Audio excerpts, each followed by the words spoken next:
Go.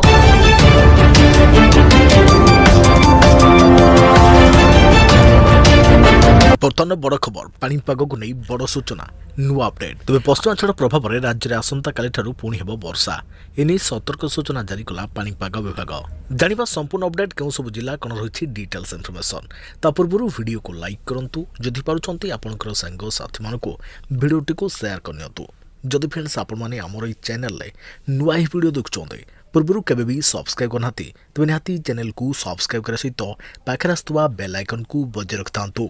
तेज पश्चिमांचल प्रभाव में राज्यर आसंता काली वर्षा हेब एने सूचना देछि पाणीपाग विभाग उत्तर तथा उत्तर पश्चिम ओडिशार किछि जिल्ला रे 2 दिन धरी हल्कारू मध्यम धरण वर्षा हेबार संभावना रही पाणीपाग विज्ञानी Umashankar Das social media X रे ट्वीट करी एही सूचना दैछन्ते तबे श्री दास ट्वीट करी कहिछन जे पश्चिमांचल प्रभाव में आसंता काली राज्य में वर्षा हेब 28 और 29 तारिख 2 दिन राज्य में भारी वर्षा हेब विशेषकर उत्तर तथा उत्तर पश्चिम ओडिशार किछि जिल्ला रे हल्कारू मध्यम धरण वर्षा हेबाकु थिबा बेले किछि जिल्ला रे भारी वर्षा होई पारे तेबे उल्लेखयोग्य 2 दिन तले लघुचाप प्रभाव में राज्य में वर्षा जारी रही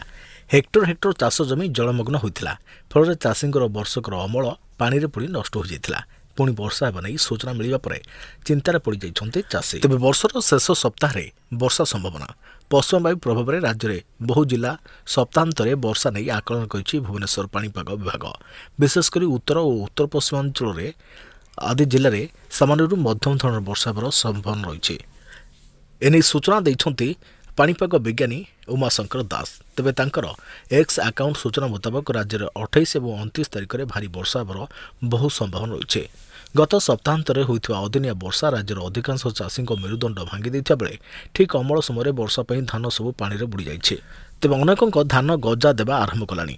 एपरि समय राज्य में जड़े चाषी मध्य ऋण भार में चापी होई जीवन दे सारे बोली अभियोग हेउछे तेबे यार मध्य बड़ खबर आसी जहाँकि एही समय पुणी एक वर्षा नहीं आकलन करुछि पाणीपाग विभाग यह चाषी एक चैलेंज होइछे।